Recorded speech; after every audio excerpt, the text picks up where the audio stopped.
திண்டிவனம் அருகே டாஸ்மாக் கடை திறக்க ஏற்பாடு செய்யப்பட்டதால் பரபரப்பு. தகவல் அறிந்த கிராம மக்கள் கடை முன்பு திரண்டு எதிர்ப்பு தெரிவித்தனர். கிராண்டிபுரம் ஊராட்சிக்கு உட்பட்ட நடுவனந்தல்புதூர் பகுதியில் கடந்த 2021ஆம் ஆண்டு டாஸ்மாக் கடை திறக்கப்பட்டது. இதற்கு கிராம மக்கள் எதிர்ப்பு தெரிவித்ததைத் தொடர்ந்து அந்த கடை வேறு இடத்துக்கு மாற்றப்பட்டது. இந்நிலையில் அதே பகுதியில் மீண்டும் புதிய டாஸ்மாக் கடை அமைக்க ஏற்பாடு செய்யப்பட்டதாக தகவல் பரவியது.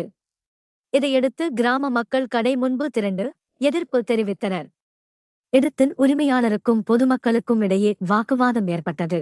போலீசார் இருதரப்பினரையும் சமாதானப்படுத்தி அனுப்பினர். மீண்டும் கடை திறந்தால் முற்றுகை போராட்டம் நடத்துவோம் என கிராம மக்கள் எச்சரித்துள்ளனர்.